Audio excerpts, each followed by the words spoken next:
யானை நடமாட்டத்தால் கொடைக்கானலில் உள்ள முக்கிய சுற்றுலா தலங்கள் மூடப்பட்டுள்ளன. மேலும் விவரங்களை வழங்குவதற்காக செய்தியாளர் கார்த்திக் இணைகிறார். கார்த்திக், விவரங்கள்.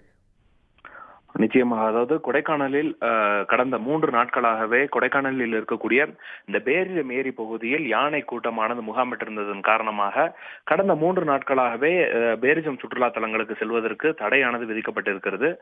நேற்று முதல் அந்த தடை விலக்கப்பட்ட நிலையில் நேற்று இரவு முதல் யானை நடமாட்டம் கொடைக்கானலில் இந்த மைய பகுதியில் அமைந்திருக்கக்கூடிய வனத்துறை கட்டுப்பாட்டில் அமைந்திருக்கக்கூடிய முக்கிய சுற்றுலா தலங்களாக இருக்கக்கூடிய மோயர் சதுக்கம், பைன்மரக்காடுகள், குணா குகை, தூண்பாறை உள்ளிட்ட 12 மைல் சுற்றுலா தலங்கள் முழுவதும் இந்த யானை நடமாட்டம் இரு புறங்களிலும் இருப்பதால் சுற்றுலா பயணிகளுக்கு முழுவதுமாகவே அனுமதியானது மறுக்கப்பட்டிருக்கிறது.